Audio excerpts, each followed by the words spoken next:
Bien, entonces hoy vamos a seguir con los heredogramas.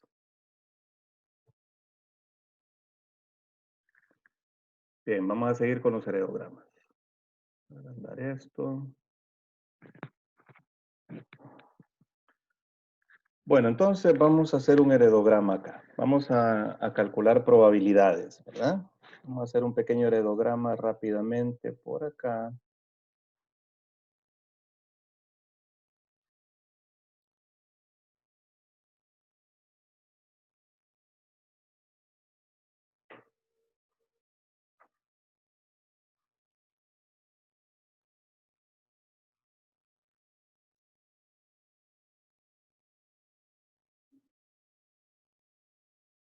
Vamos a hacer otro por acá, acá y ya. Bueno, tenemos un heredograma, ¿verdad? Y esta persona es la que llega a consulta y vamos a poner que esta persona padeció de una enfermedad recesiva y esa enfermedad recesiva, digamos, pongámosle nombre, ¿verdad? Digamos que fue fibrosis quística. Fibrosis quística. Y entonces la persona llega preocupada porque tiene miedo de que ella, cuando se case, alguno de sus hijos tenga fibrosis quística, igual que su familiar. No quiere que padezca de fibrosis quística. Entonces les pregunto a ustedes cuál es la posibilidad y la probabilidad de que eso ocurra. Bueno, entonces vamos a ver, para que esta persona tenga hijos con fibrosis quística, deben suceder dos cosas.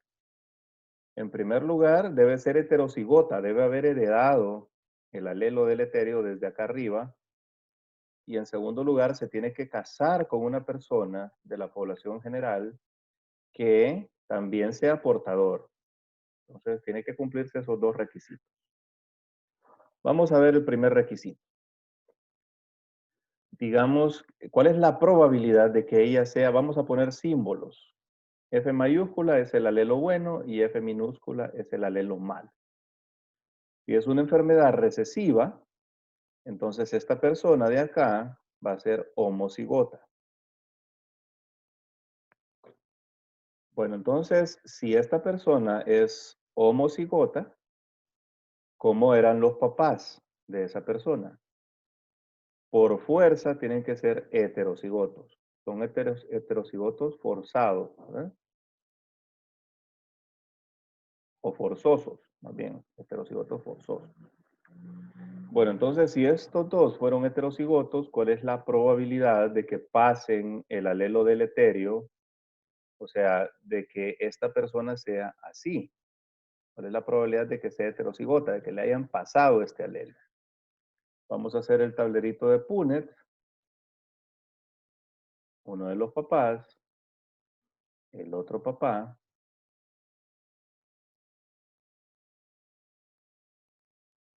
Entonces vemos en el tablerito de Punnett que es de 2/3. Perdón, de dos cuartos, pero sabemos que esta persona es sana porque, o fue sana porque si no estaría sombreada. Y no está sombreada. Quiere decir que tenemos la certeza de que no estaba enferma. Por lo tanto, quedan dos posibilidades de tres. O sea, las probabilidades son 2/3. Entonces, la probabilidad de que esta persona sea heterocigota es de 2/3. Bueno, entonces, para que esta persona reciba el alelo, esta persona tuvo que habérselo pasado. Si hubiera sido heterocigota, ¿cuál es la probabilidad de que hubiera pasado este alelo? Bueno, sencillamente le pasa el alelo bueno o le pasa el alelo malo. O sea, va a ser de un medio. Y finalmente, si esta persona es heterocigota, ¿cuál es la probabilidad de que le pase el alelo a ella? O que le haya pasado el alelo a ella es de un medio. Y como cada una de estas posibilidades es independiente, utilizamos la regla de la multiplicación para ver la probabilidad de que haya pasado el alelo F minúscula desde acá arriba. Entonces multiplicamos todo eso.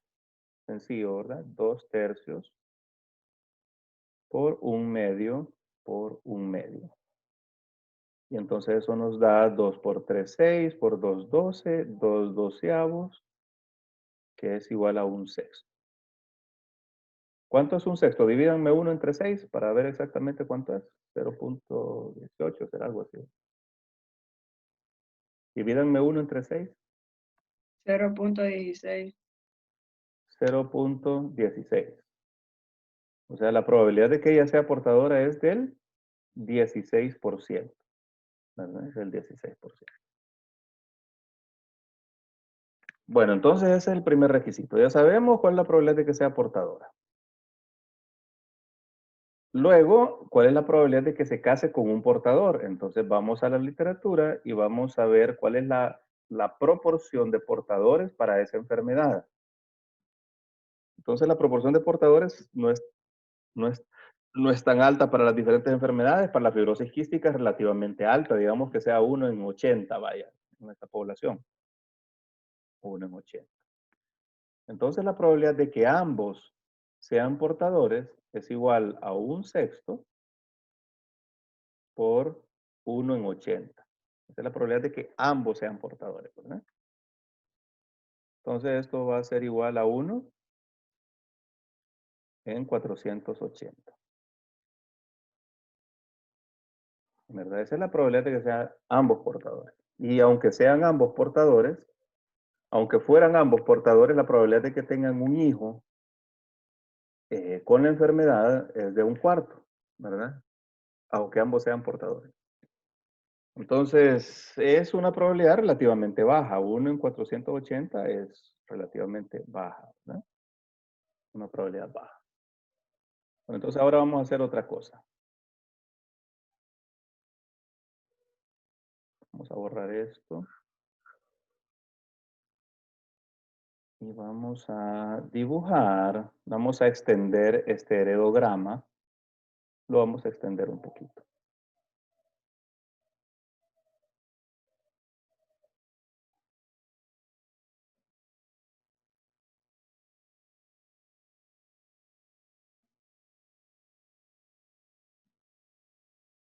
Entonces ahora ella está enamorada de él. Está enamorada de él y quiere casarse con él. Y entonces quiere saber cuál es, o sea, de nuevo quiere saber cuál es la probabilidad de que ambos sean portadores, ¿verdad? Y por lo tanto puedan tener un hijo con la enfermedad.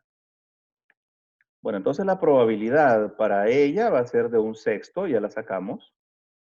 Y la probabilidad de que él sea portador, también 1/6, porque miren, la misma cantidad de generaciones han pasado. Entonces ahí ya cambia la cuestión. La probabilidad de que ambos sean portadores ya no es baja, ya es 1 en 36.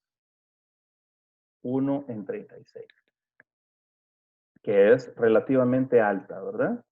Si ustedes comparan esta probabilidad con esta probabilidad de aquí, van a ver que hay una gran diferencia, ¿verdad? Es mucho más probable aquí que ambos sean portadores. Bueno, entonces, ¿cuántas veces más probable? 480 entre 36. ¿Cuánto da eso?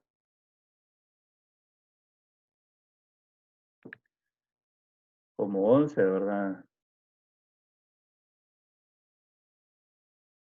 13.3. 13. Ujú. 13.3 veces más probable que ambos sean portadores, ¿verdad?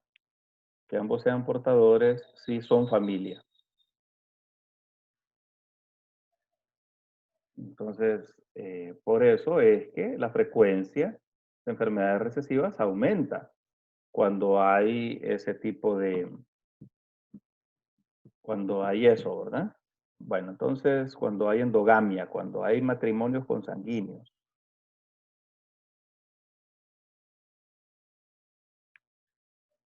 Vamos a ver. Bien, ¿está claro eso? ¿Está ahí? Vamos a hacer otro heredograma.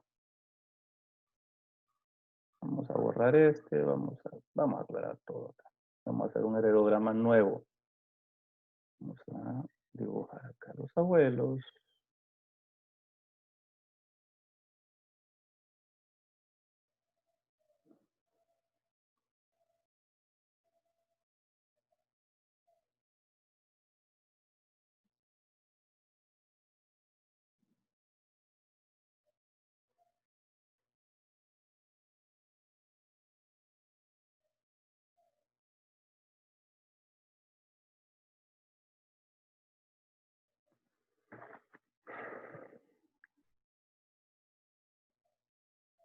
Vamos a ver, vamos a sombrear estos de acá, sombreados, estos dos, y vamos a sombrear este de acá. Pregunta. La pregunta es para ustedes, ¿verdad? ¿Cuál es el modo de herencia más probable de esa enfermedad? Estoy hablando de modos de herencia mendelianos, ¿verdad? De las que hemos visto. ¿Cuál es el modo de herencia más probable? Vamos a ver, alguien que se quiera ganar un punto. Si acierta.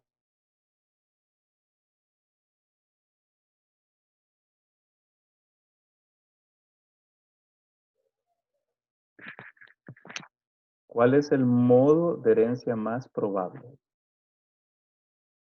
De los 4 modos de herencia que hemos visto, ¿cuál es el más probable?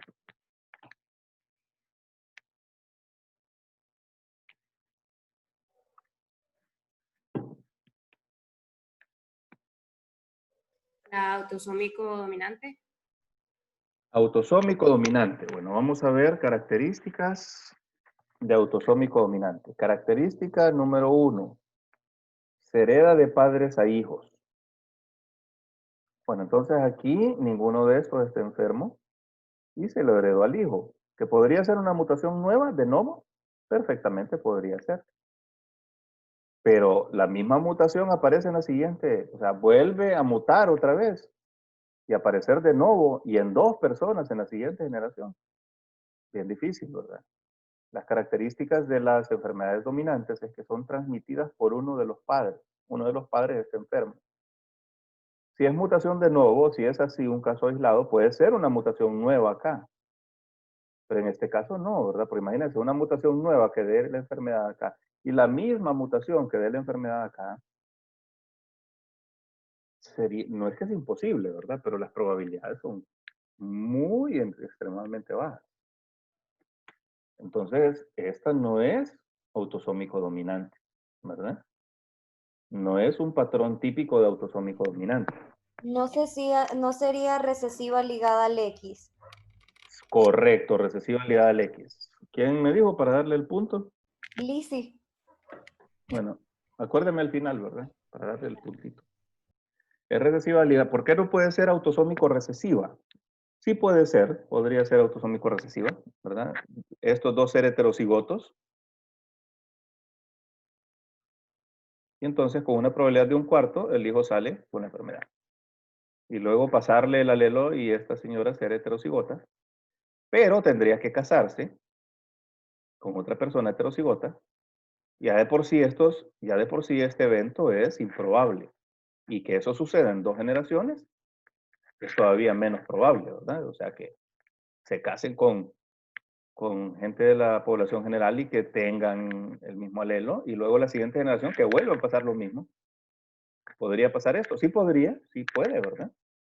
Pero las probabilidades, o sea, es poco probable, ¿cierto? Ahora, patrón autosómico recesivo, vamos a ver. Autosómico ligado al, recesivo ligado al X. Ahí sí, porque entonces puede ser que esta señora haya sido así y le haya pasado el X chiquito al hombre, ¿verdad? Solo le aparecen hombres. Entonces eso nos da una pauta, ¿verdad? De que podría ser recesiva ligada al X.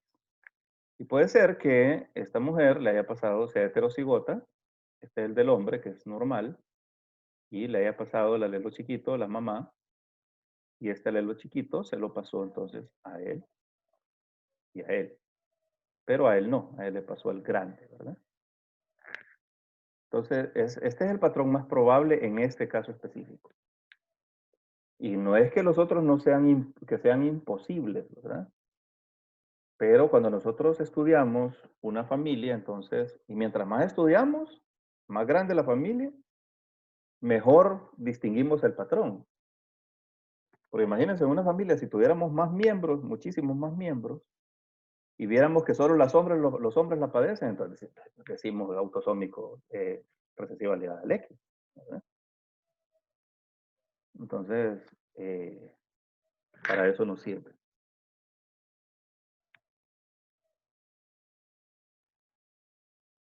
Bueno, entonces vamos a entrar a otro tema que dejamos rezagado, de herencia mendeliana. ¿Recuerdan ustedes las proporciones fenotípicas de la descendencia del cruce dihíbrido? O sea, el doble heterocigoto por el doble heterocigoto. Y los de la F1, entonces iban a salir en las proporciones 9, 3, 3, 1 para los 4 fenotipos. Y esos 4 fenotipos son producto de los 2 fenotipos de cada uno combinados, ¿verdad? 9, 3, 3, 1 son las proporciones. Y dijimos que para 2 genes mendelianos con 2 alelos y que sea dominancia recesividad, siempre vamos a ver estas proporciones, siempre las vamos a ver, ¿verdad? Siempre las vamos a ver, excepto si hay epistasis, que ya lo vimos, o ligamiento. En este caso, esos 2 genes no son independientes, no son independientes, ¿verdad? Ligamiento es el caso en que los 2 genes van a estar en el mismo cromosoma.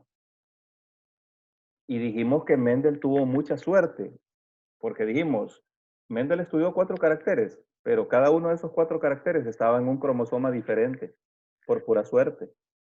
Entonces no encontró ligamiento ni nada de esto. Entonces 9, 3, 3, 1 para todas las combinaciones. Entonces esa fue suerte. Pero luego hubo otro señor a principios del siglo pasado que se llamaba Thomas Morgan.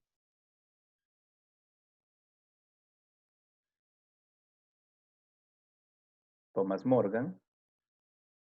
Entonces Thomas Morgan abrió un laboratorio. ¿En qué universidad fue? Fue en Harvard, creo. Sí, creo que fue en Harvard. No, no recuerdo en qué universidad. Busquen en qué universidad, ¿verdad? Le decían el laboratorio de las moscas. Así le decían, ¿verdad? Porque Thomas Morgan comenzó a usar mosquitas, unas mosquitas chiquititas, ¿verdad? Unas mosquitas bien chiquititas, que se llaman moscas de la fruta. Son moscas de la fruta.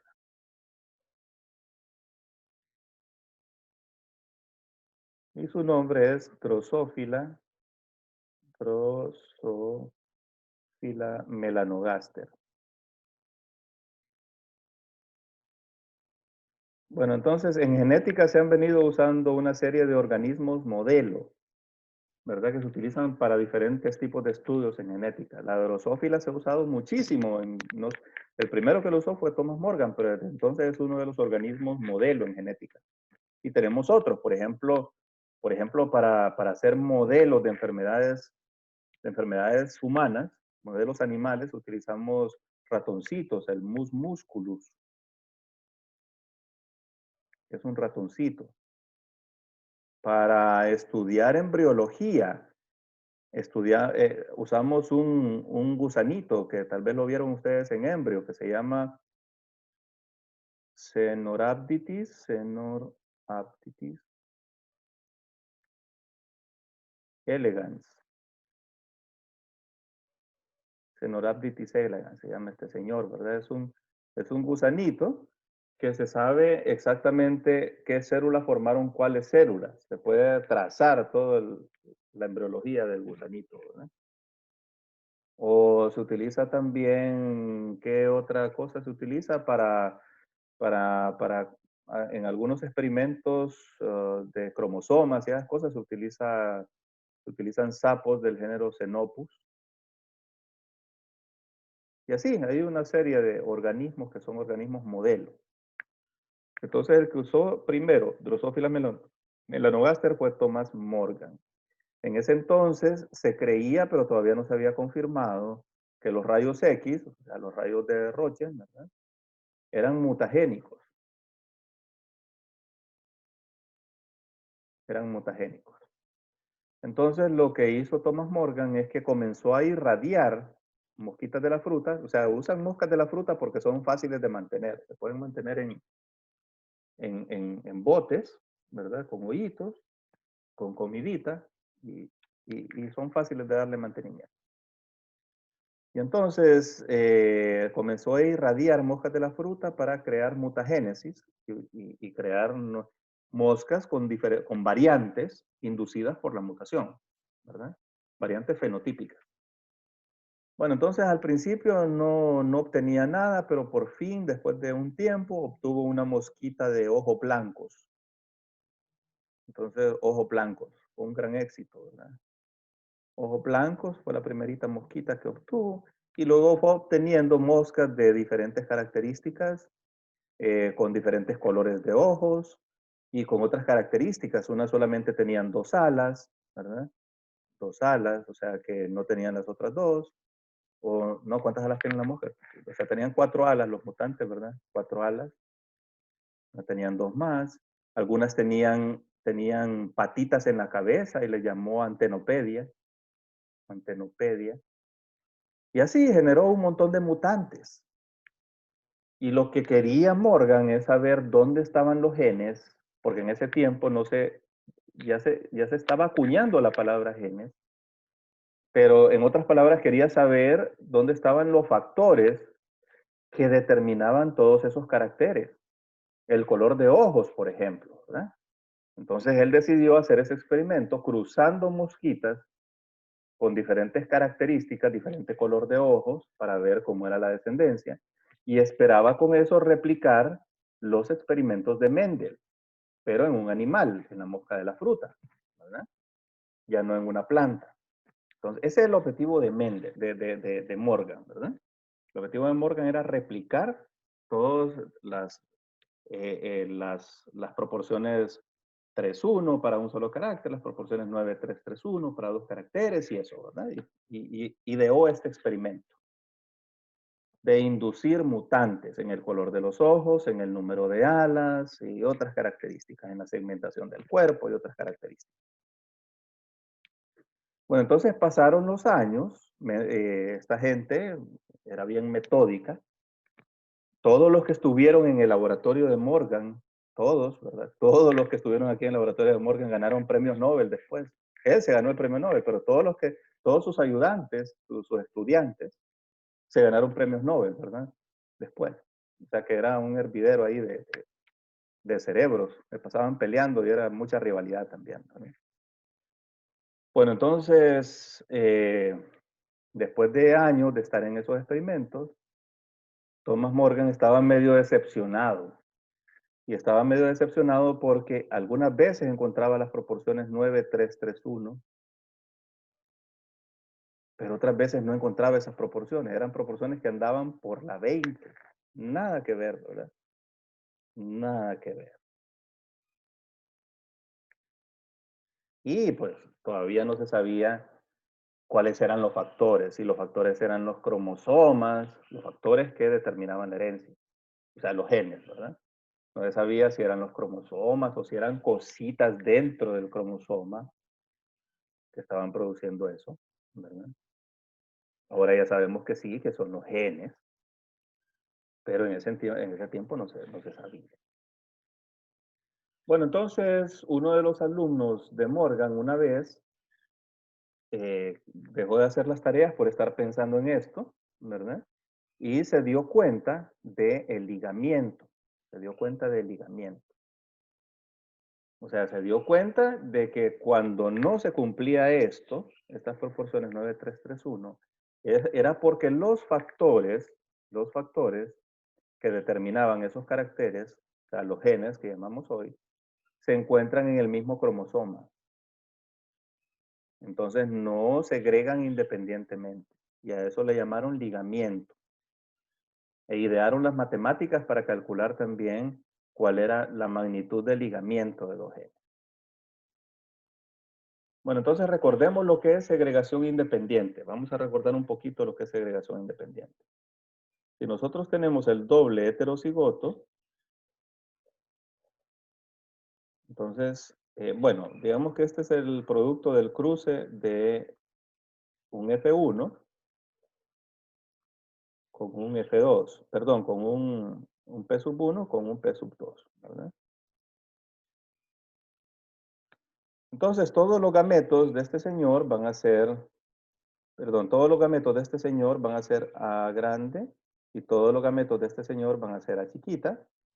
Entonces, cuando unimos gametos A grande con A chiquita, todos van a ser heterocigotos, ¿verdad? Entonces, todos los gametos van a ser heterocigotos,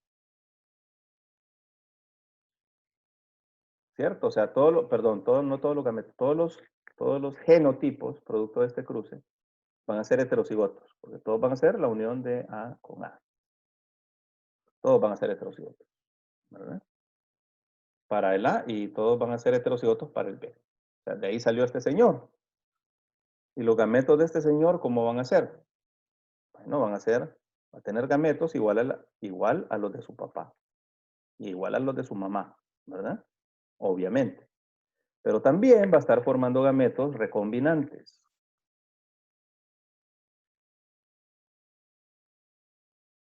¿Por qué? Porque digamos que el A está en el cromosoma 1 y el B está en el cromosoma 2. Entonces este señor es doble heterocigoto, A grande, A pequeño. Y este es también heterocigoto, B grande, B pequeño. Estos son los cromosomas de este señor, ¿verdad? Cuando va a realizar sus meiosis, este se puede venir con este se puede venir con este con y finalmente este con este, ¿verdad? Con la misma probabilidad para todos, un cuarto, un cuarto, un cuarto, un cuarto. Entonces la mitad de sus gametos van a ser iguales a los de sus abuelos, ¿cierto? O sea, un medio de gametos parentales y un medio de gametos recombinantes. Y eso se le llama segregación independiente. Y basado en esto podemos hacer los tableritos de Punnett. Poner los gametos de este señor acá, los gametos del otro acá, y hacer los genotipos acá. Y luego los fenotipos nos van a salir en proporciones 9, 3, 3, 1. Eso ya lo vimos, ¿verdad? Ya eso ya lo sabemos perfectamente bien. Bueno, entonces, cuando dos genes están ligados, quiere decir que están en el mismo cromosoma. Ahí en el mismo cromosoma. ¿De acuerdo? Ahí está en el mismo cromosoma. Bueno, entonces, ¿qué es lo que va a pasar? Vamos a poner ahora el doble heterocigoto. Pero ahora, supongamos que estos dos genes están en el mismo cromosoma, ¿verdad? Están en el mismo cromosoma. Pero están bien separados. O sea, son dos genes en el mismo cromosoma, bien separados el uno del otro. Entonces vamos a poner aquí el cromosoma. Un gen está por acá en esta puntita y el otro gen está en esta otra punta. Entonces, este individuo, ¿cómo va a ser? Este individuo va a ser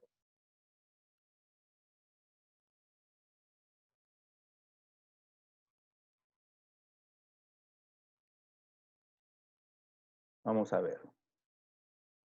Tenemos un cromosoma A grande, A chiquito, B grande, B chiquito. ¿Verdad?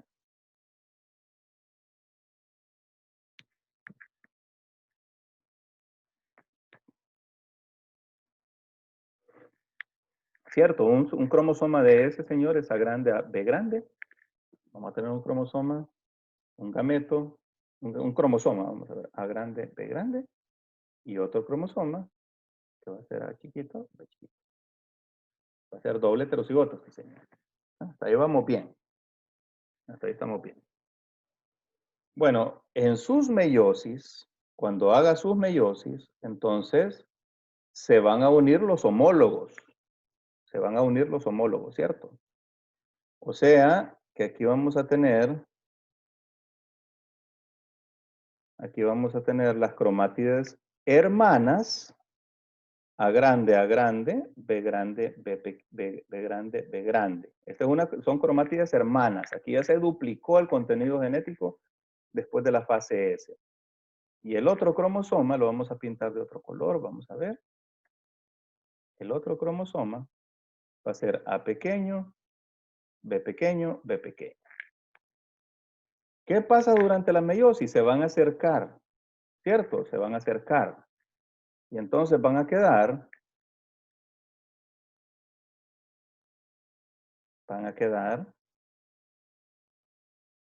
A grande, B grande, y se van a acercar al otro cromosoma,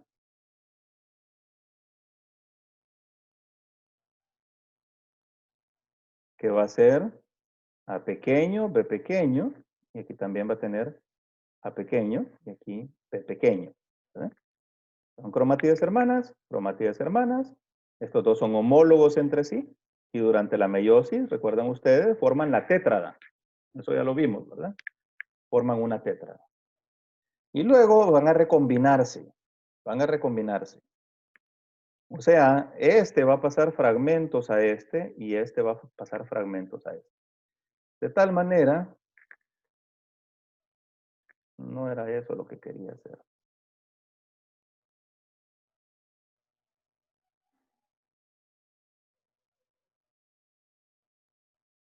Se van a recombinar.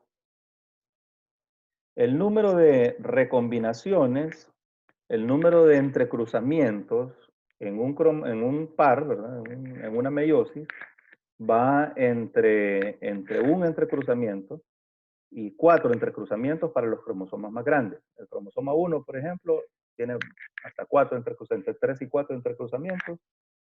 Los cromosomas chiquitos tienen un solo entrecruzamiento. Pero siempre se recombinan. Y se van a recombinar solamente estas dos del centro. Esta y esta, nada más. ¿Verdad? Estas otras dos no se van a recombinar. Bueno, la cuestión es que, estos sitios, la recombinación es aleatoria, recordemos es aleatoria. Hay sitios calientes que son específicos para recombinarse, ¿verdad? Pero son un montón de sitios y al final, pues, ¿qué sitio se escoge? Es aleatorio. Los sitios de recombinación son bastante aleatorios, ¿verdad? La cuestión es que al final de la recombinación, la probabilidad de que ocurra una recombinación entre estos dos genes es altísima, es casi del 100%, porque estas recombinaciones se dan aquí en medio. Entonces estas recombinaciones van a barajar estos dos genes y al final, ¿verdad? Vamos a tener 4 cromátides. Aquí ya no les cambié el color, ¿verdad? Por el tiempo. Y entonces esta cromátide de afuera sigue siendo A grande, B grande. Esta de aquí afuera sigue siendo A chiquita, B chiquita. Pero estas que recombinaron cambiaron, ¿verdad? Estas cambiaron. Esta va a ser A grande, B pequeño, porque se barajaron. Y esta de acá va a ser A pequeño, B grande. O sea que si los dos genes están bien separados, siempre va a haber una recombinación y estos dos gametos, estos dos, ¿verdad? Van a ser recombinantes, igualito que el caso de independencia, igual que si estuvieran en dos cromosomas diferentes. O sea que cada uno de los gametos, gameto A grande, B grande, A pequeño, B pequeño, que son los parentales, van a estar en la misma proporción que si estuvieran en diferentes cromosomas, un cuarto, este va a estar también en un cuarto, y finalmente este va a estar también en un cuarto. Un cuarto y un cuarto. Segregación independiente. Ahí no hay problema. Los cromosomas están lejos, ¿verdad? Están lo suficientemente lejos y recombinados. Entonces están formando exactamente lo mismo que se formaría en el caso de que estuvieran en genes diferentes. Ahora vamos al otro extremo. Supongamos ahora que tenemos dos genes. Vamos a cambiarles de nombre para que, ¿verdad? Para no aburrirnos. No les vamos a poner AB, sino que vamos a, el gen C, el gen D y el gen D y el E están en el mismo cromosoma. De nuevo, aquí tenemos las dos cromátides hermanas, D grande, E grande, ¿verdad? Y la otra es idéntica. Aquí las otras dos, que son D pequeño, E pequeño, E pequeño, E pequeño. Perdón. Dijimos que ahora iban a estar juntitos esos dos genes. Son dos genes que están seguiditos uno del otro.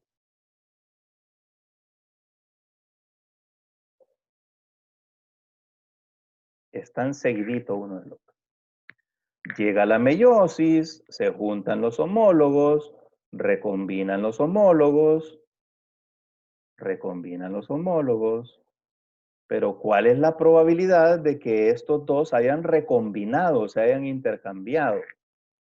O sea, de que el evento de recombinación caiga justo aquí, habiendo tanto cromosoma, ¿verdad? Son millones de pares de base los que tienen un cromosoma. Y justo aquí tiene que ocurrir una recombinación para que se barajen y cambien. ¿Qué va a pasar entonces? No se van a cambiar. Van a seguir igual. No va a ocurrir recombinación entre estos dos genes. Y entonces ahí, en ese caso, no van a surgir los gametos recombinantes de grande E pequeño, de pequeño E grande. Estos no van a surgir porque están pegaditos los dos. Y la probabilidad de que un evento de recombinación caiga entre los dos es casi cero. No van a surgir esto. Como consecuencia, solamente va a haber gametos que son parentales. Va a haber gametos de grande E grande y de pequeño E pequeño. ¿Podemos hacer el tablero de Punnett que hacíamos anteriormente? Si así es la cosa, no podemos hacerlo, ¿cierto? Porque ya no están en una proporción de un cuarto de segregación independiente, que era el requisito para que pudiéramos elaborar el tablero de Punnett y determinar las proporciones 9:3:3:1. Porque ahora ya no están apareciendo estos gametos de pequeño E grande y de grande E pequeño, no están apareciendo. Quiere decir que aquí hay un ligamiento completo. Hay ligamiento completo. Están completamente ligados esos dos genes. Y van a funcionar como un solo gen, se van a heredar en bloque. Por ejemplo, si nosotros tuviéramos verde grande, y estos dos genes estuvieran juntos, amarillo, y este determina el amarillo, ¿verdad? Y este determina el enano. Cuando nosotros hiciéramos un cruce del doble heterocigoto,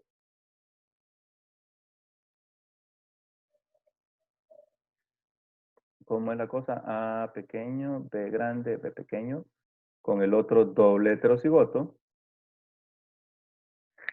Entonces hubiéramos obtenido nada más, ¿verdad? Nada más, individuos que son, vamos a ver, hubiéramos obtenido 3/4 de individuos verdes grandes y 1/4 de individuos amarillos enanos.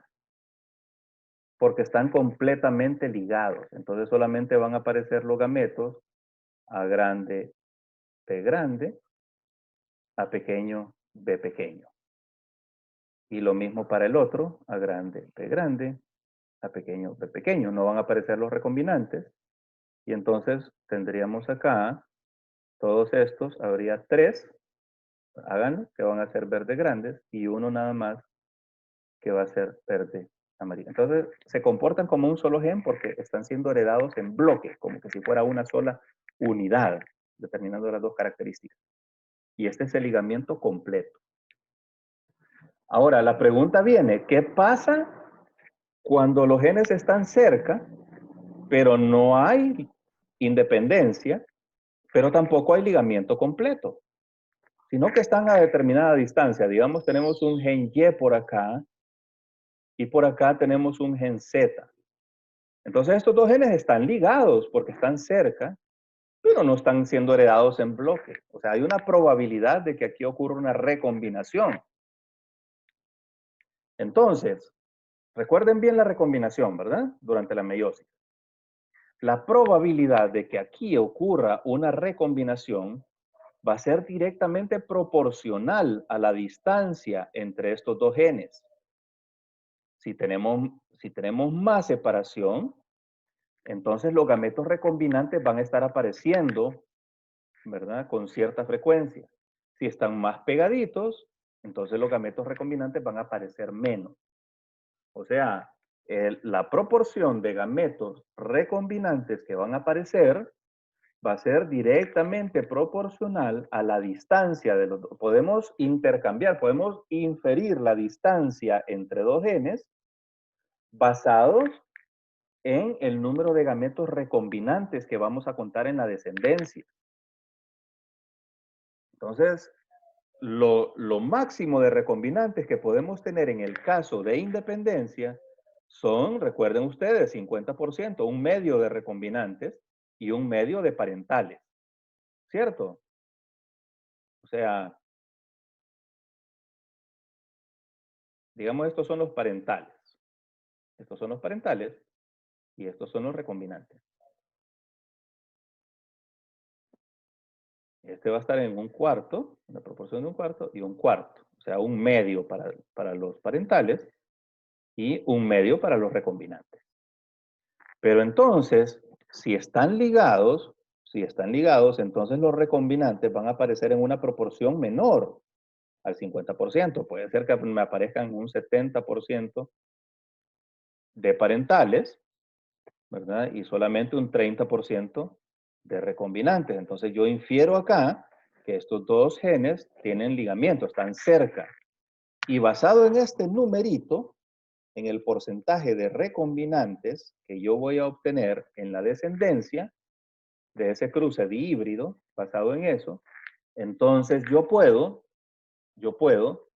inferir la distancia entre estos dos genes en ese mismo cromosoma. ¿De acuerdo? Entonces Morgan observó eso. Morgan, más bien el alumno de Morgan es el que se dio cuenta de esto, ¿verdad? De que basado en esto se podía inferir la distancia entre dos genes en un mismo cromosoma. Y entonces ellos, como equipo, idearon la distancia cromosómica. La unidad de distancia con que medimos los cromosomas todavía ahora, que se llama centimorgan. Centimorgan. ¿Eh? Un centimorgan es la centésima parte del tamaño de un cromosoma. O sea, cualquier cromosoma, ustedes, el 1 o el 21, lo parten en 100 pedacitos y lo que mide el número de pares de bases de esa centésima parte es un centimorgan. Un centimorgan es la centésima parte de distancia de un cromosoma. Bueno, entonces, si los genes están juntitos, uno con el otro, ¿qué distancia los separa? 0 centimorgan. 0 centimorgan. Si están en dos extremos, uno está por acá y el otro por acá, están separados por 100 centimorgan de distancia. En este caso hay ligamiento completo y en este no hay. En este caso me tienen que aparecer 50% de recombinantes. Y en este caso no me van a aparecer recombinantes. Bueno, entonces, ¿qué pasa si yo tengo aquí 25% de recombinantes? ¿Cuál va a ser la distancia entre esos dos genes? Va a ser 50 centimorgan, la mitad de la distancia, porque me están apareciendo solamente la mitad de los recombinantes que me deberían aparecer en el caso de independencia. ¿De acuerdo? Bueno, entonces, si me aparecen nada más 5% de recombinantes, entonces la distancia va a ser 10 centimorgan. Voy a saber que esos dos genes están separados por 10 centimorgan de distancia. Si me aparece un 1% de recombinantes en la descendencia, entonces, ¿qué distancia va a estar entre los dos genes? 2 centimorgan, ¿cierto? 2 centimorgan de distancia va a haber entre los dos genes. O sea que un centimorgan equivale a un 0.5% de recombinantes en la descendencia.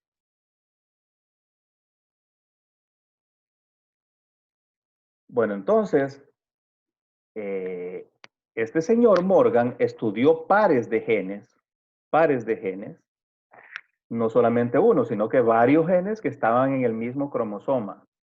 Y pudo, basado en esto, determinando distancias entre pares de genes, hacer el primer mapa cromosómico.